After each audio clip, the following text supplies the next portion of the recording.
తిరుపతి జిల్లా సత్యవేడు నియోజకవర్గం పిచ్చటూరు మండలం పరిధిలో దాసు బాలాజీ ఆధ్వర్యంలో ఈ యొక్క కార్యక్రమం జరిగింది.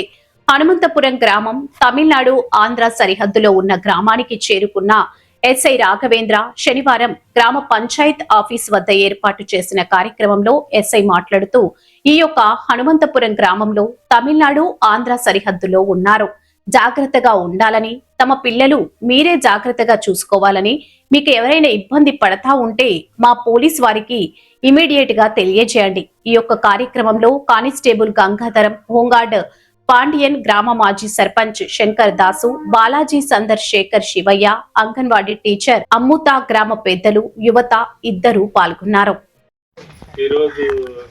మీటింగ్ పెట్టడానికి మెయిన్ రీజన్ ఏమంటే బాలాజీనే మా ఊరికి రండి సార్ మీటింగ్ పెట్టండి అంటే నేను ప్రతి విలేజ్కి నేను వచ్చినప్పటి నుంచి ఇది చాలా లాంగ్ ఉంది కాబట్టి నేను రాలేకపోయినా మిగతా విలేజ్ అన్నిటికీ చాలా వరకు వెళ్ళి అవేర్నెస్ ఇవ్వడము అలా జరుగుతూ ఉంది. మెయిన్ ఈరోజు ముఖ్య ఉద్దేశం ఏమంటే మహిళల భద్రత గురించి ఈరోజు మెయిన్ టాపిక్గా మీకు చెప్దామని వచ్చిన. మహిళల భద్రత ఎందుకంటే జెంట్స్ అందరూ బాగా ఆ అబ్బాయి ఎస్సీ అబ్బాయి వాడు ఏం చదువుకోలే, వాడు ఇట్లనే వేరే వాళ్ళు బైక్ వేసుకొని వస్తాడు. ఆ అమ్మాయి బీటెక్ చేస్తూ ఉంది. బీటెక్ చేస్తా అట్లాంటిది ఇంకా చిన్నపిల్లలు, ఇంకా తక్కువ ఏజ్ ఉండే పిల్లలు వాళ్ళు ఈజీగా మోసపోతారు. వాళ్ళకి స్టైలిష్గా కనపడి కొంచెం రంగుల ప్రపంచంలాగా చూపిస్తారు వాళ్ళు.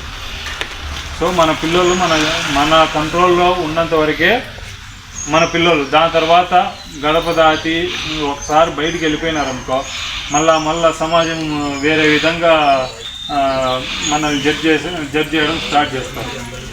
సో మన పిల్లల్ని జాగ్రత్తగా వాళ్ళు ఏం చదువుతున్నారు, ఎలా చదువుతున్నారు, వాళ్ళకి ఏది మంచిగా అయితే వాళ్ళు అప్పుడప్పుడు అరుస్తారు, మీ మీదే అరుస్తారు. నాకు తెలీదా, నేను ఎంత చదివినాను, నేను చిన్నపిల్లనా అరుస్తూ ఉంటారు వాళ్ళు. మళ్ళా కొంచెం మెచ్యూరిటీ వచ్చి కొంచెం తెలివి వచ్చిన తర్వాత అవును మా అమ్మ నాన్నే కరెక్టు, నేను అప్పుడు రాంగ్ చేశాను అని రియలైజ్ అయ్యేలోపే కొంతమంది జీవితాలు కూడా నాశనం చేసుకుంటూ ఉంటారు. సో ఈ ఊర్లో కూడా ఈ మెయిన్గా అబ్బాయిలు ఈ గంజాయికి ఈజీగా అడిక్ట్ అయిపోతారు. సో ఈ లోపలికి వచ్చే కొద్దీ టౌన్లోకి పుత్తూరు అటు సైడ్ వెళ్ళే కొద్దీ గంజాయి తక్కువ. ఎందుకంటే ఏపీ గవర్నమెంట్ చాలా స్ట్రిక్ట్గా ఉంది. గంజాయి తాగేవాడు దొరికినా, గంజాయి అమ్మేవాడు దొరికినా లోపల వేసేస్తూ ఉంది. అదే ఇక్కడ బార్డర్లో ఎట్లుందంటే వాడు ఇట్లా వస్తాడు, ఇట్లా వెళ్ళిపోతున్నాడు. కొంతమంది తాగే వాళ్ళు కూడా ఎట్లా తాగుతున్నారు ఈ బార్డర్లో కదా, మనకి తెలియదు. మా పోలీస్ డిపార్ట్మెంట్, మా ఎస్ఐసార్ గారికి, గ్రామ పెద్దలకి, చిన్నలకు అందరికీ నా యొక్క నమస్కారము. చాలా రోజులుగా మా ఎస్ఐసార్ని ఇక్కడికి పిలవాలి, ఇక్కడ మీటింగ్ పెట్టాలి, మాది లాస్ట్ బార్డర్ ఏరియాలో ఉంది కాబట్టి ఎస్ఐసార్ని పిలవాలని చాలాసార్లు ట్రై చేసినాము. ఈరోజు మా అక్కడ సర్పంచ్ ఆధ్వర్యంలో జరగాలని మాకు సహకరించినాడు చాలా రోజులుగా. మరియు మెయిన్ ఏంటంటే మా గ్రామంలో దొంగతనాలు ఎక్కువ జరుగుతున్నాయి. మోటార్ ఇక్కడ రైతులు ఎక్కువ ఉన్నారు వల్ల రైతులు నైట్ టైంలో కైలు దగ్గర పోలేరు కాబట్టి ఇన్ని సర్వీసులు ఉన్న ఒక 150 సర్వీసులు ఉన్నాయి మా ఏరియాలో. ఈ మధ్య కాలంలో ఒక 120 ఆ టైంలో మోటార్లు వైర్లు కట్ చేసుకుని దొంగతనాలు కూడా జరిగినాయి. మా ఏరియాలో అంతా కూలీ పని చేసుకునే వాళ్ళు కాబట్టి కంపెనీ పోయే వాళ్ళు ఎవరు లేరు. కూలీ పనికి పోతేనే రేపటికి బతుకు కూడా రేపటికి. అందువల్ల మేము ఏమంటున్నాం అంటే మా పోలీసు వారి శాఖ మా పిచ్చోట వేసేసారని మాకు నైట్ బీట్ ఏర్పాటు చేసి ఇక్కడ వచ్చి గంజాయి తాగే వాళ్ళు ఎక్కువ ఉన్నారు. నైట్ టైంలో ఒక ఆదివారం అవుతే 5 నుంచి నైట్ 9 గంటల వరకు వీధుల్లో ఎక్కువ వెహికల్స్ తిరుగుతున్నాయి. ఇక్కడ స్వయం తిరుగుతూ ఇక్కడ విలేజ్లో లేడీస్కి, పిల్లలకి ఇబ్బంది పెట్టిస్తున్నారు చాలా టైంలో. ఈ మధ్య ఎస్ఎస్బీ గారి దగ్గర పిల్లలు స్కూల్కి పోతుంటే కూడా బైక్లలో ర్యాగింగ్ చేసినట్టు బెదిరించారు. అందువల్ల ఏం చేస్తారంటే తమిళనాడుకి తీసుకొని ఊటుకోట ఎత్తుకుని చేర్చేస్తున్నారు. పెన్నారిపేట జరిగే పిల్లల్ని తీసుకొని ఊటుకోట తీసుకొని చేర్చేస్తున్నారు. అందువల్ల ఏం చేస్తున్నాం అంటే ఇక్కడ ఏట్లో మాకు కొబ్బరిదొడ్డి ఒకటి ఉంది. ఆ కొబ్బరిదొడ్డి కానీ ఎక్కువ నైట్ టైంలో అక్కడే తాగడము, బాటలు బాటుపట్టడము ఇవి జరుగుతున్నాయి. అలాంటి విషయాలు జరగకూడదనేసి మా పోలీసు వారి సార్ని కోరుతున్నాము. మా ఎస్ఐ సారు చాలా మంచివాడు. ఎందుకంటే ఏ రికమెండేషన్లో మేమే పోయినా కూడా స్టేషన్కి మా అన్నైనా మా మామైనా కూడా డ్రింకింగ్ టైంలో కేసులో మార్పుకున్నా కూడా నేనే మా స్టేషన్కి 2 మాటలు మా సార్ని అడిగా. సార్ ఇలా మా అన్న సార్ మా మామ సార్ ఇలాగంటే అట్లంతా కుదరదు, తాగినట్టు తాగిందే, ఫైన్ 10,000 కట్టాల్సిందే అంటే మేము కూడా మొహమాట లేకుండా మన సార్ చేయలేదు అది ఆలోచించాం. వెనకటి ఆలోచిస్తే మనకు మంచిగా చెప్పారు సారు అని చెప్పి మేము 10,000 కట్టి మళ్ళీ బండి తీసుకున్నాం. అట్లాగా మీరు కూడా మన గ్రామస్తులు కూడా ఎవరు భయపడకుండా, ఎందుకంటే మన ఊళ్ళో చాలా భయం ఎక్కువ ఉంది. ఇక్కడ భయం ఎక్కువ ఉన్న వల్ల ముందడుగు వెళ్ళకుండా వెనకడుగు జారిపోతున్నారు. మీలో ఒక ధైర్యం వచ్చిందంటే పోలీసు వాళ్ళ శాఖ కూడా మనకి ఎప్పుడు ధైర్యంగా ఉంటుంది. మీరు ఎప్పుడు వెనకడుగు వేసుకుంటూ మా ఇంతమంది సార్ ఒక 4-5 విషయాలు చాలా గొప్పగా చెప్పాం. మనం బార్డర్ ఏరియాలో ఉన్నాం. అందువల్ల ఏమవుతుందంటే మనకి జరిగే విషయం ఆంధ్రాలో ఏమీ తెలియదు. మీ దగ్గర చైన్ ఉంటుంది, అట్లా లాగేసుకున్నట్టు ఇటు నుంచి అట్టే తమిళనాడుకి వెళ్ళిపోతారు. అది తమిళనాడు రిజిస్ట్రేషన్ నెంబర్ ఉంటుందో ఉండదో తెలియదు, అది తప్పు నెంబరో తెలియదు, నిజం నెంబరో తెలియదు. కాబట్టి మళ్ళా పోయినాక బాధపడే కంటే పోకముందే మనం జాగ్రత్త పడేది బెటర్ కదా. మనం ఏదన్నా కానీ విలువైన వస్తువులు వేసుకొని బయటికి పోకోకుండా, ఏదన్నా ఇప్పుడు బయటకు పోతున్నారనుకో గోల్డ్ కాకుండా రోల్డ్ గోల్డ్ వేసుకోండి, ఎవరైనా అడుగుతారా?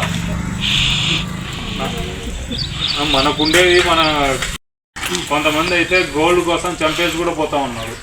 అడుగుకొని ఆమె నైట్ పడుకొని నింది, ఆమె కమ్మల కోసము చెవులు కూడా కట్ చేసేసి గొంతు కోసేసి ఆమె చంపేసి తీసుకొని పోయినారు.